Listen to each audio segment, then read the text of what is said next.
어머니, 지금 여기서 뭐 하시는 거예요? 이 집 판 돈, 다 저희한테 상속되어야 할 재산인 거 아시죠?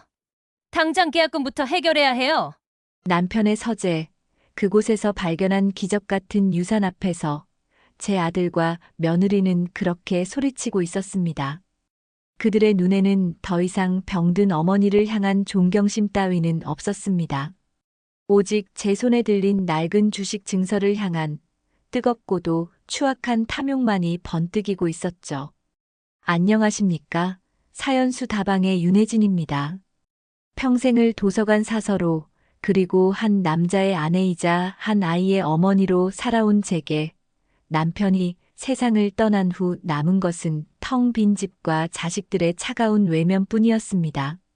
오늘 저는 가장 믿었던 아들 내외에게 어떻게 관리해야 할 자산으로 전락하고 제 모든 것을 빼앗길 뻔했는지, 그리고 남편이 40년간 숨겨온 비밀스러운 유산으로 어떻게 제 인생의 존엄을 되찾고 통쾌한 복수를 하게 되었는지, 그 기막힌 이야기를 여러분께 전부 들려드리고자 합니다.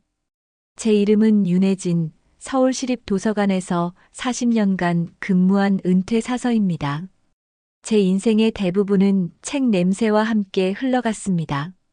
새벽 6시면 어김없이 눈을 뜨고 도서관에 가장 먼저 도착해 하루 종일 시민들을 위해 봉사하며 살아왔습니다.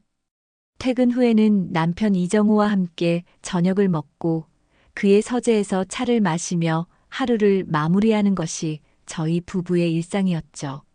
남편 이정호는 명문 고등학교에서 35년간 역사를 가르친 교사였습니다.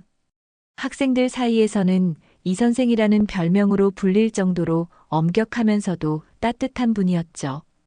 그는 책을 유독 사랑했습니다.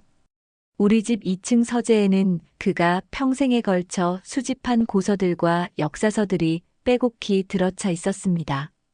조선왕조실록, 영인본부터 시작해서 일제강점기의 희귀한 독립운동 자료들, 그리고 6.25 전쟁 당시의 교과서까지. 그 서재는 마치 작은 박물관 같았습니다. 저희는 서울 성북구의 오래된 단독주택에서 40년째 살고 있었습니다. 1980년대에 교사 부부 월급으로는 꽤 무리해서 구입한 집이었지만 남편은 혜진아, 우리 평생 이 집에서 살자. 이 집이 우리의 역사가 될 거야라며 기뻐했었죠. 실제로 그 집에는 저희 부부의 모든 추억이 스며 있었습니다. 마당의 감나무는 제가 직접 심은 것이고 거실의 낡은 피아노는 아들 준영이 어릴 때 연주하던 것이었습니다. 작년 10월의 어느 가을날이었습니다. 남편이 평소보다 일찍 퇴근했는데 얼굴색이 좋지 않았습니다. 여보, 오늘 좀 어지러워서 일찍 왔어라고 말하며 소파에 주저앉았죠. 저는 대수롭지 않게 생각하고 저녁을 준비했습니다. 그런데 식사 도중 갑자기 남편이 가슴을 움켜쥐며 쓰러졌습니다. 119에 신고하고 병원으로 급히 실려갔지만 의사는 고개를 저었습니다. 급성심근경색이었습니다. 40년을 함께 산 반려자가 그렇게 갑작스럽게 제 곁을 떠났습니다. 장례식장에서 3일을 보내는 동안 저는 마치 꿈을 꾸는 것 같았습니다. 이게 현실일 리가 없다고 생각했죠. 남편의 제자들과 동료 교사들, 그리고 도서관에서 함께 일했던 동료들이 조문을 위해 찾아왔습니다. 모두들 선생님 같은 분이 먼저 가시다니라며 눈물을 흘렸습니다. 하지만 그 모든 위로의 말들도 빈집으로 돌아온 저에게는 아무런 의미가 없었습니다. 남편이 세상을 떠난 후 우리 집은 완전히 다른 공간이 되었습니다. 특히 남편의 서재는 더 이상 따뜻한 공간이 아니었습니다. 그가 매일 아침 드시던 커피 향도, 책장을 넘기는 바스락거림도, 가끔 혼잣말로 중얼거리던 목소리도 모두 사라졌습니다. 남은 것은 먼지만 쌓여가는 책들과 주인을 기다리는 빈 의자뿐이었죠. 저는 매일 그 서재에 들어가 남편의 흔적을 찾곤 했습니다. 그가 마지막으로 읽던 책은 조선 왕조 500년사였습니다. 242페이지에 연필로 밑줄이 그어져 있었고 여백에는 학생들에게 어떻게 설명할까라는 메모가 적혀 있었습니다. 그 글씨를 보며 저는 매번 눈물을 흘렸습니다. 혼자서는 도저히 감당할 수 없는 적막감이었습니다. 40년간 함께 살아온 집에서 혼자 식사를 하고 혼자 TV를 보며 지내는 것이 이렇게 힘든 일인 줄 몰랐습니다. 밤마다 남편이 돌아올 것만 같은 착각에 빠져 현관문이 열리는 소리를 기다리곤 했습니다. 남편의 49제가 지나자 대기업에서 부장으로 일하는 아들 준영과 갤러리 큐레이터인 며느리 서아가 저를 찾아왔습니다. 준영은 제 손을 잡으며 걱정스러운 표정으로 말했습니다. 어머니, 이제 혼자 계시기 힘드시죠? 저희가 모실게요. 강남에 전세로 넓은 아파트 하나 구했어요. 어머니께서 편하게 지내실 수 있도록 방도 따로 마련했고요. 며느리 서아도 상냥한 미소를 지으며 거들었습니다. 어머님, 이 집은 너무 넓고 혼자 계시기에는 관리도 어려우실 거예요. 저희가 모시고 살면서 어머님 건강도 챙기고 이 집은 좋은 가격에 정리하시는 게 어떠실까요? 요즘 이 동네 집값이 많이 올랐다고 하던데요. 그들의 제안은 언뜻 들으면 지극히 당연한 효도처럼 보였습니다. 하지만 저는 뭔가 석연치 않은 기분을 떨칠 수 없었습니다. 특히 며느리의 눈빛에서 묘한 계산을 하고 있는 듯한 느낌을 받았죠.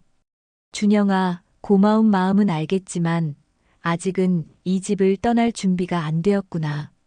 아버지와의 추억이 너무 많이 담긴 곳이라. 하지만 아들 내외는 쉽게 포기하지 않았습니다. 며칠 후 다시 찾아와서는 더욱 간절한 표정으로 설득했습니다. 어머니, 저희가 어머니 걱정이 되어서 밤에 잠을 못 자요. 만약 어머니께 무슨 일이라도 생기면 어떡해요? 이 집은 워낙 오래되었고 겨울에는 보일러도 자주 고장 나잖아요. 저희가 모시고 살면서 제대로 효도하고 싶어요. 그렇게 고민하던 차에 남편의 오랜 친구이자 변호사인 박상호 씨가 조문을 위해 저희 집을 찾아왔습니다. 박 변호사는 남편과 고등학교 동창으로 40년 넘게 가까이 지낸 사이였습니다. 경수님, 정우 형이 참 좋은 곳으로 가셨을 거예요. 저도 얼마나 마음이 아픈지 모릅니다. 박 변호사는 조문을 마친 후 저에게 작은 오동나무 상자를 건넸습니다. 경수님, 이건 정우 형이 몇 달 전에 제게 맡기면서 만약 자신에게 무슨 일이 생기면 꼭 형수님께 전해달라고 신신당부했던 물건입니다. 상자를 열어보니 그 안에는 남편이 오랫동안 사용하던 낡은 몽블랑 만년필과 어디에 쓰이는 것인지 알 수 없는 작은 금고 열쇠가 들어 있었습니다. 그리고 남편의 정성스러운 필체로 쓰인 짧은 편지 한 장이 있었죠. 나의 사랑하는 혜진에게 당신이 이 편지를 읽게 된다면 나는 이미 당신 곁에 없을 것입니다. 평생 당신께 충분한 것을 해드리지 못한 것 같아 마음이 아픕니다. 하지만 나의 마지막 투자만큼은 당신을 지켜줄 것입니다. 우리 동네 은행 가장 깊은 곳에서 기다리고 있습니다. 당신의 남편 이정호 드립. 편지를 읽으며 저는 눈물을 참을 수 없었습니다. 남편이 생전에 제게는 전혀 언급하지 않았던 마지막 투자라니. 평생을 성실한 교사로만 살았던 남편이 도대체 무슨 투자를 했다는 것일까요? 박 변호사도 정확히 무엇인지는 모르는 것 같았습니다. 정우 형이 구체적으로 뭐라고 하시지는 않았지만 형수님이 어려운 일이 생기면 이것이 도움이 될 거라고 하시더군요. 형이 하는 말이니까 뭔가 있을 거예요. 그 순간 며느리 서아가 저희 대화를 듣고 있다가 끼어들었습니다. 아버님이 무슨 투자를 하셨다는 거예요? 설마 빚이라도 있으신 건 아니죠? 그녀의 목소리에는 묘한 경계심이 섞여 있었습니다. 저는 그때 처음으로 며느리의 진짜 속마음을 엿볼 수 있었습니다. 그녀가 관심을 가지는 것은 제 아내가 아니라 혹시 모를 재산상의 변동이었던 것입니다. 박 변호사가 돌아간 후 아들 내외의 합가 제안은 더욱 강해졌습니다. 특히 며느리는 거의 매일같이 전화를 걸어 저를 설득했습니다. 어머님, 저희가 정말 어머님 걱정이 돼서 그래요. 이 나이에 혼자 계시면 얼마나 외로우시겠어요. 저희가 함께 살면서 어머님께 정성껏 모시겠어요. 그리고 이 집 관리비며 세금이며 어머님 혼자서 다 감당하시기 어려우실 텐데요. 아들도 회사 일이 끝나면 거의 매일 들러서 같은 말을 반복했습니다. 어머니, 제가 맏아들로서 어머니를 제대로 모셔야죠.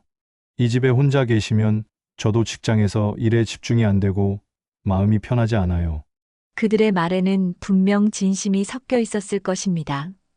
하지만 동시에 저는 그들이 이 집의 재산적 가치를 계산하고 있다는 것도 느낄 수 있었습니다. 성북구의 오래된 단독주택이지만 요즘 같은 부동산 상황에서는 상당한 가격에 팔릴 수 있었으니까요. 결국 저는 그들의 성화를 더 이상 견딜 수 없어서 며칠만 시간을 달라고 했습니다. 남편이 남긴 마지막 메시지를 확인해 보고 싶었습니다. 과연 남편이 말한 마지막 투자가 무엇이었을까요? 그것이 정말로 저를 지켜줄 수 있는 것일까요? 그날 밤 저는 남편의 서재에서 그의 사진을 바라보며 생각했습니다. 여보, 당신이 남긴 것이 저를 지켜줄 수 있을까요? 아니면 그저 아들 내외에게 순순히 따라가는 것이 맞는 걸까요? 박상호 변호사가 돌아간 지 일주일 후 저는 결국 아들 내외의 간곡한 부탁을 받아들였습니다. 평생의 추억이 서린 집을 떠나는 것은 마치 제 인생의 일부를 잘라내는 것 같은 아픔이었지만 혼자서는 더 이상 감당하기 어려웠습니다. 어머니, 정말 잘 결정하셨어요. 저희가 정성껏 모시겠습니다. 준영은 이삿짐을 정리하며 기뻐했지만 저는 짐을 싸면서도 계속 남편의 오동나무 상자를 들여다봤습니다. 과연 남편이 말한 마지막 투자가 무엇일까 궁금했지만 이사 준비에 바빠 은행에 갈 여유가 없었습니다. 강남 아파트로 이사한 첫날, 며느리 서아는 저를 위해 정성껏 준비한 방을 보여주었습니다. 어머님, 이 방은 완전히 어머님만을 위한 공간이에요. 저희는 절대 방해하지 않을게요. 어머님께서는 이제 편히 쉬시기만 하면 되세요. 방은 깔끔하고 아늑했지만 어딘지 모르게 임시 거처 같은 느낌이었습니다. 제가 평생 모아온 책들과 추억의 물건들이 어색하게 놓여 있었죠. 처음 며칠은 며느리와 아들이 극진히 저를 모셨습니다. 맛있는 음식을 해주고 병원 검진도 받게 해주었죠. 하지만 시간이 지날수록 저는 점점 투명인간이 되어가는 느낌을 받았습니다. 어머님, 오늘 친구들이 놀러 오는데 어머님께서는 방에서 편히 쉬세요. 어머님, 저희 부부가 중요한 이야기를 해야 해서 어머님은 일찍 주무세요. 서아는 항상 예의 바른 말투였지만 그 속에는 어머님은 이제 아무것도 하실 필요가 없다는 메시지가 숨어 있었습니다. 저는 40년간 도서관에서 시민들을 도우며 살아온 사람인데 갑자기 아무것도 할 일이 없는 존재가 된 기분이었습니다. 더욱 충격적인 것은 며느리가 제 앞에서 대놓고 재산 계산을 하는 모습이었습니다. 준영 씨, 어머님 집 부동산 중개업소에서 연락 왔는데 생각보다 시세가 높대요. 12억 정도 나올 것 같다고 하네요. 거기에 어머님 퇴직금이랑 예금까지 합치면 우리가 생각했던 것보다 많을 것 같아요. 아들은 그런 아내의 말에 쉿, 어머니가 들으신다라고 했지만 그 목소리에는 제지하는 마음보다는 기대감이 더 많이 섞여 있었습니다. 스트레스 때문이었을까요? 제 건강이 급속도로 나빠지기 시작했습니다. 가슴이 답답하고 밤에는 잠이 오지 않았습니다. 병원에서 검사를 받아보니 심장에 무리가 와서 수술이 필요할지도 모른다는 진단을 받았습니다. 어머님, 걱정하지 마세요. 저희가 모든 병원비 다 부담할게요. 그런데 혹시 어머님 통장이랑 도장을 저희가 보관해도 될까요? 병원비며 생활비며 제가 다 관리하는 게 편하실 것 같아서요. 며느리의 제안은 언뜻 합리적으로 들렸습니다. 하지만 저는 그 순간 뭔가 중요한 것을 잃게 될 것 같은 불안감을 느꼈습니다. 서아야, 고마운 마음은 알겠지만 아직은 내가 직접 관리하고 싶구나. 어머님. 그런데 어머님 건강이 좋지 않으시잖아요. 실수로라도 통장을 잃어버리시거나 하면 큰일이에요. 그리고 요즘 보이스피싱도 많고. 서아는 포기하지 않았습니다. 매일같이 같은 이야기를 반복하며 제 통장 관리권을 넘겨받으려 했습니다. 어느 날 밤 화장실에 가려다가 거실에서 나는 아들 내외의 대화를 들었습니다. 서아야, 어머니 집 계약 진행은 어떻게 되고 있어? 부동산에서 연락 온 게 있는데 벌써 두 팀이나 관심을 보이고 있대요. 어머님만 도장 찍으시면 바로 계약 가능하고요. 그런데 어머니가 계속 미루시네. 통장 관리도 안 맡기시고. 준영 씨도 좀 더 어머님을 설득해봐요. 이 나이에 혼자서 재산 관리하시기 어려우실 텐데 우리가 대신 관리해드리는 게 당연한 거 아니에요? 그들의 대화에서 저는 충격적인 사실을 알게 되었습니다. 그들이 제 집을 이미 매물로 내놓았고 제가 모르는 사이에 계약 진행까지 하고 있었다는 것을요. 그런데 서아야, 어머니가 박 변호사한테서 받은 상자는 뭔지 알아봤어? 아직 정확히는 모르겠어요. 어머님이 계속 당신 방에 숨겨두시거든요. 하지만 아버님이 빚을 남기셨을 리는 없을 거예요. 평생 교사로 사셨으니까. 그럼 뭔가 괜찮은 게 있을 수도 있겠네. 한번 슬쩍 확인해 볼까? 저는 그들의 대화를 더 이상 들을 수 없어서 조용히 방으로 돌아왔습니다. 제가 가장 믿었던 아들과 며느리가 저를 그렇게 생각하고 있었다니. 저는 그들에게 돈으로만 계산되는 존재였던 것입니다. 그날 밤 저는 잠을 이룰 수 없어서 남편의 오동나무 상자를 다시 열어봤습니다. 낡은 몽블랑 만년필과 작은 열쇠, 그리고 남편의 편지. 우리 동네 은행, 가장 깊은 곳에서 기다리고 있습니다. 라는 문구를 다시 읽어보니 갑자기 용기가 생겼습니다. 다음 날 저는 아들 내외가 직장에 간 사이에 옆집에 사는 대학원생 최유나 양에게 부탁했습니다. 유나야, 미안하지만 은행에 좀 같이 가줄 수 있니? 혼자 가기에는 좀 불안해서. 유나 양은 흔쾌히 승낙했습니다. 할머니, 물론이죠. 어디든 모셔다 드릴게요. 저희 집 근처 신한은행에 도착해서 개인금고 담당자에게 남편의 열쇠를 보여주었습니다. 혹시 이 열쇠로 열리는 금고가 있을까요? 제 남편 이정호 명의로 된. 담당자는 컴퓨터를 확인하더니 고개를 끄덕였습니다. 네, 있습니다. 신분증 확인해 주시면 안내해 드릴게요. 지하 금고실로 내려가는 동안 제 심장은 두근거렸습니다. 과연 남편이 무엇을 숨겨둔 것일까요? 남편의 열쇠로 금고를 열자 그 안에는 낡은 주식증서 한 뭉치와 또 다른 편지가 들어 있었습니다. 주식증서를 자세히 보니 테라넥서스라는 회사의 비상장 주식이었습니다. 처음 들어보는 회사 이름이었죠. 함께 들어있던 편지를 읽어보니 더욱 놀라운 내용이었습니다. 나의 사랑하는 혜진에게. 이 주식은 내 제자였던 김현우가 세운 IT 회사의 주식입니다. 현우는 고등학교 때부터 컴퓨터에 특별한 재능이 있었고 대학 졸업 후 창업했습니다. 5년 전 그 아이가 도움을 요청했을 때 나는 우리가 모아둔 비상금 5천만 원을 투자했습니다. 당시에는 당신께 말씀드리지 못했지만 현우가 성공할 것이라 믿었습니다. 이 투자가 당신의 든든한 방패가 되기를 바랍니다. 유나 양이 궁금해하며 물었습니다. 할머니, 테라넥서스가 뭐 하는 회사인지 검색해 볼까요? 유나 양이 휴대폰으로 검색하더니 갑자기 눈을 크게 떴습니다. 할머니, 이거 대박이에요. 테라넥서스가 바로 어제 미국의 거대 IT 기업과 인수합병을 발표했어요. 그리고 다음 달에 코스닥에 상장한다고 해요.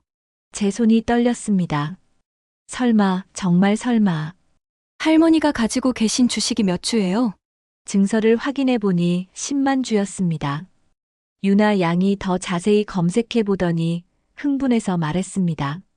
할머니, 이 회사 상장 예정가가 주당 15만 원이래요.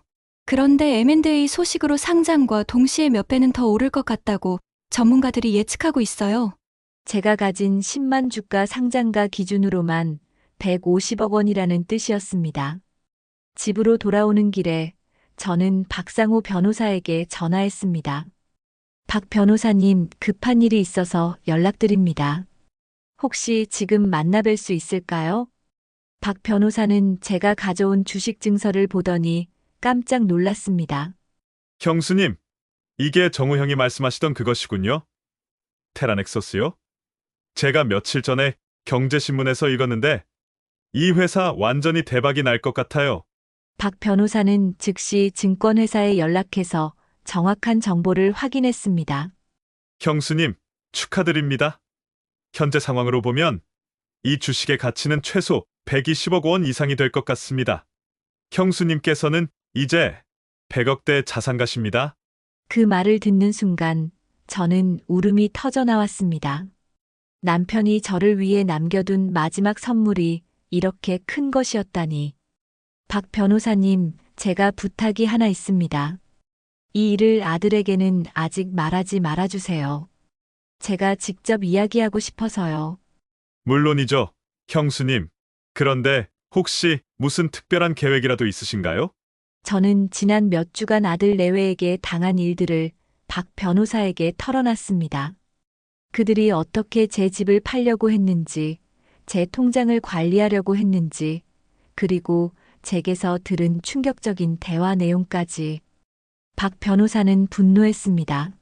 형수님, 그건 너무하네요. 준영이가 그렇게 할 줄은 몰랐습니다. 박 변호사님, 이제 제가 그들에게 제대로 된 교육을 해줘야 할 때가 온 것 같습니다. 도와주시겠어요?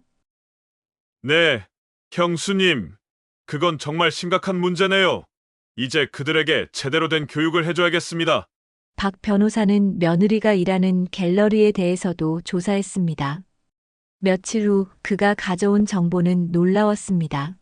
서아 씨가 일하고 있는 아트스페이스 모던이라는 갤러리인데 경영 상태가 좋지 않아서 투자자를 찾고 있어요.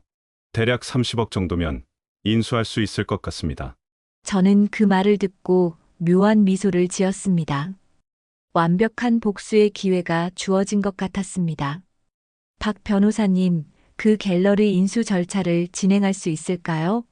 저희 부부 이름으로 된 문화재단을 만들어서 인수하고 싶어요. 일주일 후 아들 내외가 부동산 계약서를 들고 저를 찾아왔습니다. 그들의 표정에는 더 이상 가식적인 친절함이 없었습니다. 대신 조급함과 간절함이 역력했죠. 어머니, 더 이상 미룰 수 없어요. 집을 13억에 사겠다는 사람이 나타났어요. 이런 기회는 다시 오지 않아요. 며느리도 거들었습니다. 어머님, 부동산 시장이 언제 어떻게 될지 모르는데 지금이 팔 때예요. 저희가 이 돈으로 더 좋은 투자를 해서 어머님 노후를 책임져 드릴게요.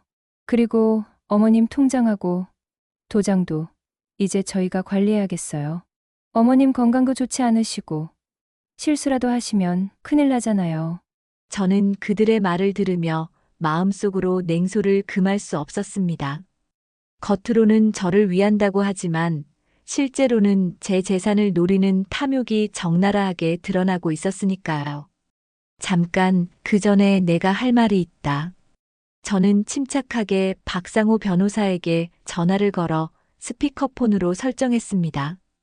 박 변호사님, 테라넥서스 주식 관련 최신 소식 들으셨죠? 네, 형수님. 방금 전에 공시가 올라왔는데 예상보다 훨씬 더 큰 대박이 났습니다. 구글이 최종적으로 테라넥서스와 전략적 파트너십을 체결했다고 발표했어요. 아들 내외의 얼굴에 당황스러운 표정이 스쳤습니다. 상장 첫날부터 상한가가 연속으로 터지고 있어요. 현재 형수님의 주식 가치는 정확히 127억 4천만 원입니다. 박 변호사의 목소리가 거실에 울려 퍼지자 아들과 며느리의 얼굴이 순식간에 하얗게 질렸습니다. 전화를 끊고 나서 저는 그들을 차분히 바라보며 말했습니다. 그래, 내가 이제 127억대 자산가다. 그러니 이 집은 절대로 팔지 않을 거다. 그리고 너희에게 물려줄 재산은 단 한 푼도 없다고 생각해라. 며느리 서아는 제 말을 믿을 수 없다는 듯이 바라보다가 갑자기 비웃기 시작했습니다. 어머니, 설마 그런 허황된 소리를 진짜로 믿고 계신 건 아니죠? 어머니, 혹시 노망해로 나신 거예요? 그리고 현실을 보세요. 저희 아니면 누가 어머니를 돌봐드린다고요? 어머니 혼자서는 아무것도 할 수 없잖아요. 병원 갈 때도 저희가 모셔다 드리고, 약도 저희가 챙겨드리고. 서아는 점점 목소리를 높이며 저를 몰아세웠습니다. 어머니가 아무리 돈이 많아봤자 건강 나쁘시고 혼자서는 아무것도 못 하시는데 무슨 소용이에요? 결국 저희한테 의존해서 살아야 하는 거 아니에요? 저는 서아의 말을 조용히 듣고 있다가 미소를 지으며 대답했습니다. 서아야, 내 말이 맞다. 나는 정말로 혼자서는 아무것도 할 수 없는 늙은이일지도 모르지. 하지만 돈이 있으면 달라지는 게 있단다. 저는 조용히 다음 말을 이어갔습니다. 아, 그리고 서아야. 내가 그렇게 자랑스러워하고 애착을 가지고 있는 그 갤러리 말이다. 아트 스페이스 모던 맞지? 서아의 표정이 순간 굳어졌습니다. 내가 어제 그 갤러리를 인수하기로 계약했다. 정확히는 나와 내 시아버지 이름으로 만든 문화재단에서 30억에 인수한 거지. 서아의 얼굴이 하얗게 질렸습니다. 그게 무슨 말씀이세요? 그런 일이 있었으면 갤러리에서 저한테 연락이 왔을 텐데요. 아마 내일 출근하면 알게 될 거야. 그러니까 앞으로는 내가 나 밑에서 일하게 되는 셈이지. 저는 잠시 멈췄다가 더욱 차분한 목소리로 계속했습니다. 내가 나를 관리하고 싶어 했으니 이제 내가 너를 한번 제대로 관리해 보겠다. 물론 내가 성실하게 일하고 반성하는 모습을 보여주면 갤러리 운영을 맡길 수도 있어. 하지만 그렇지 않으면 서아는 말문이 막힌 채 저를 바라보기만 했습니다. 저는 이제 아들 준영을 바라보며 말했습니다. 그리고 준영아, 내 상속분에 대해서도 이야기해야겠구나. 준영은 공포에 질린 표정으로 저를 바라봤습니다. 어머니, 제가 잘못했습니다. 정말 죄송해요. 준영아, 변명은 그만하거라. 내가 나를 어떻게 생각하고 있었는지 이미 다 알고 있다. 저는 잠시 숨을 고르고 계속했습니다. 하지만 내가 내 아들인 것은 변하지 않는 사실이다. 그래서 너에게는 마지막 기회를 주려고 한다. 내 상속분은 앞으로 내가 어떻게 행동하느냐에 따라 달라질 것이다. 특히 내 아내가 내 밑에서 어떻게 일하느냐에 따라서 말이야. 준영의 얼굴에 절망과 후회가 교차했습니다. 만약 서아가 진심으로 반성하고 성실하게 일한다면 나는 너희를 다시 가족으로 받아들일 수도 있다. 하지만 그렇지 않다면 정말로 너희와는 인연을 끊을 생각이다. 아들 준영은 바닥에 무릎을 꿇으며 말했습니다. 며느리 서아도 떨리는 목소리로 말했습니다. 저는 그들의 모습을 바라보며 복합적인 감정을 느꼈습니다. 한편으로는 통쾌함을, 다른 한편으로는 안타까움도 있었습니다. 좋다. 그럼 이제부터 새로운 규칙으로 살아보자. 서아는 내일부터 갤러리에서 새로운 방침에 따라 일하게 될 거고, 준영이는 진심으로 반성하는 모습을 보여줘야 한다. 그리고 가장 중요한 것은 이제부터는 서로를 속이지 말자는 거다. 진정한 가족이라면 서로의 탐욕이 아니라 사랑으로 대해야 하지 않겠느냐? 그날 밤 저는 남편의 사진 앞에서 조용히 말했습니다. 여보, 당신이 남긴 선물로 우리 가족의 진짜 모습을 볼 수 있었어요. 이제 정말로 새로운 시작을 해보려고 해요. 그날 밤 저는 짐을 꾸려 아들 내외의 아파트를 떠났습니다. 40년간 제 보금자리였던 성북구 단독주택으로 돌아가는 길, 제 마음은 복잡했습니다. 분노와 실망, 그리고 동시에 해방감이 뒤섞여 있었죠. 집에 도착해 현관문을 열자 남편의 향기가 아직도 남아있는 것 같았습니다. 몇 주간 비어있던 집이었지만 강남 아파트보다 훨씬 따뜻하게 느껴졌습니다. 이곳이야말로 제 진짜 집이었으니까요.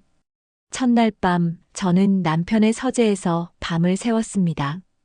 그의 책들을 하나하나 만져보며 함께했던 추억들을 되새겼습니다. 그리고 남편이 남긴 마지막 선물이 단순한 돈이 아니라 제게 다시 살아갈 용기를 준 것임을 깨달았습니다. 다음 날부터 저는 새로운 일상을 시작했습니다. 아침에 일어나 마당의 감나무에 물을 주고 남편이 아끼던 화분들을 돌보며 하루를 시작했습니다. 혼자 사는 것이 외롭지 않을까 걱정했지만 오히려 온전한 자유를 느낄 수 있었습니다. 이틀 후 준영이 찾아왔습니다. 그의 얼굴에는 며칠 사이에 깊어진 주름과 후회가 역력했습니다. 현관 앞에서 무릎을 꿇은 채 눈물을 흘리며 말했습니다. 어머니, 정말 죄송합니다. 제가 정말 못된 아들이었어요. 어머니를 사람이 아닌 재산으로만 봤어요. 저는 문을 열어주지 않은 채 물었습니다. 서아는 어디 있느냐? 서아는 아직 받아들이지 못하고 있어요. 어머니가 정말로 그런 큰 재산을 가지게 됐다는 것도, 갤러리가 인수됐다는 것도 믿으려 하지 않아요. 그래서 어머니, 저는 이제 정말로 깨달았어요. 돈이 얼마나 무서운 건지, 그것 때문에 가족이 어떻게 망가질 수 있는지 말이에요. 준영은 매일 찾아왔습니다. 때로는 제가 좋아하는 반찬을 해와서 문 앞에 놓고 가기도 했고, 때로는 마당 청소를 해주며 조용히 돌아가기도 했습니다. 말로는 사과하지 않았지만 그의 행동 하나하나에 진심 어린 참회가 담겨 있었습니다. 일주일이 지나서야 저는 처음으로 그와 대화를 나눴습니다. 준영아, 내 아내는 정말로 돌아오지 않겠다는 거냐? 어머니, 서아는 자존심이 센 사람이에요. 어머니 밑에서 일한다는 것을 받아들이지 못하고 있어요. 그리고 저와도 이혼하겠다고 해요. 준영의 목소리에 깊은 절망이 담겨 있었습니다. 그래서 너는 어떻게 할 거냐? 어머니, 저는 이제 정말로 제 잘못을 깨달았어요. 서아가 돌아오지 않는다면 저 혼자서라도 어머니께 제대로 된 효도를 하고 싶어요. 한편 서아는 정말로 나타나지 않았습니다. 갤러리에서는 새로운 소유주가 바뀌었다는 공지와 함께 직원들에게 새로운 운영 방침이 전달되었습니다.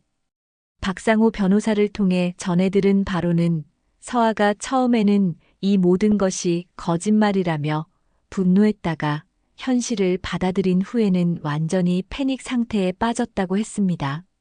형수님, 서아 씨가 갤러리를 그만두겠다고 했어요. 그리고 준영 씨와 이혼하겠다고도 하고요. 그래요? 그럼 그렇게 하라고 하세요. 억지로 붙잡을 이유는 없으니까요. 저는 의외로 담담했습니다. 물론 가족이 해체되는 것이 아쉽긴 했지만 진정한 사랑 없이 이어지는 관계보다는 정직한 이별이 낫다고 생각했습니다.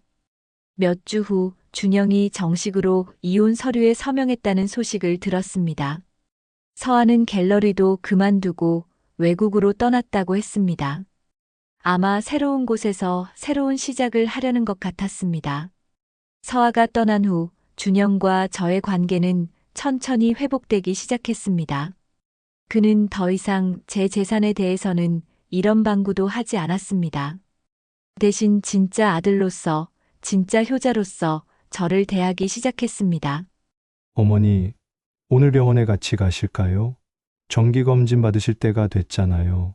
어머니, 시장에서 어머니가 좋아하시는 고등어 좋은 걸로 사왔어요. 제가 구워드릴게요. 어머니, 이번 주말에 아버지 산소에 같이 갈까요? 벌초도 해드리고 싶어요. 준영의 변화는 진심에서 우러나온 것 같았습니다. 돈이라는 욕망이 사라지고 나니 그 안에 숨어있던 진짜 아들의 마음이 드러났습니다. 저 역시 점차 그를 다시 받아들이기 시작했습니다. 박상호 변호사와 함께 저는 남편의 유산을 어떻게 활용할지 구체적으로 계획했습니다. 우선 자산의 절반인 약 60억 원으로 이정호 윤혜진 장학재단을 설립했습니다. 형수님, 정말 멋진 결정이세요. 정우 형도 천국에서 기뻐하실 거예요. 장학재단의 첫 번째 수혜자는 최유나 양이었습니다. 문학박사 과정을 밟고 있던 그녀에게 학비와 생활비를 지원하기로 했습니다. 할머니, 정말 감사해요. 할머니 덕분에 제가 학업에만 집중할 수 있게 됐어요. 유나 양의 밝은 미소를 보며 저는 돈의 진짜 가치를 깨달았습니다. 돈은 쌓아두기 위한 것이 아니라 좋은 곳에 쓰일 때 비로소 의미가 있다는 것을 말입니다. 장학재단을 통해 매년 100명의 학생들에게 장학금을 지급하기로 했습니다.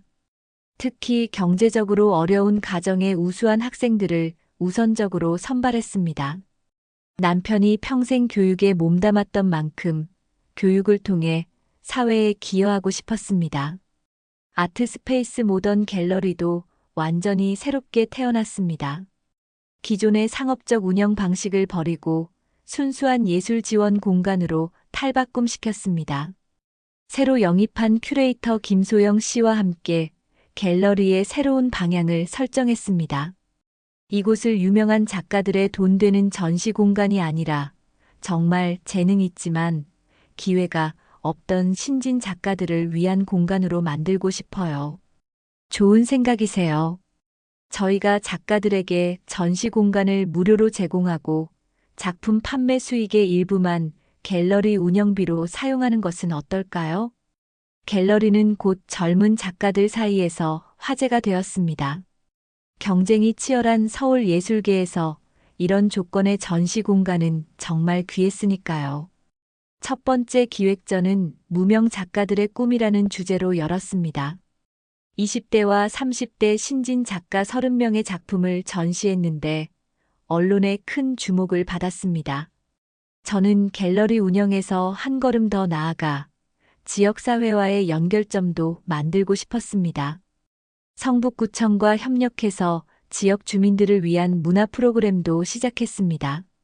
어르신들을 위한 서예 교실은 어떨까요? 그리고 아이들을 위한 미술 체험 프로그램도 좋을 것 같아요. 매주 화요일과 목요일에는 동네 어르신들이 갤러리에 모여 서예를 배웠습니다. 토요일에는 아이들이 와서 그림을 그리고 만들기를 했습니다. 갤러리가 단순한 전시 공간을 넘어서 지역 문화의 중심지 역할을 하게 된 것입니다. 어느 날 저녁 남편의 서재에서 차를 마시며 그의 사진을 바라보고 있을 때였습니다. 갑자기 남편이 살아있을 때의 기억이 선명하게 떠올랐습니다. 여보, 우리가 언젠가 여유가 생기면 어려운 학생들을 도와주고 싶다고 했던 말 기억하세요? 물론이지, 혜진아. 교육만큼 중요한 게 어디 있겠어. 가난하다고 해서 공부할 기회를 놓치는 아이들이 없었으면 좋겠어. 그리고 예술가들도 마찬가지예요. 실력은 있는데 기회가 없어서 묻히는 작가들이 얼마나 많은지 몰라요.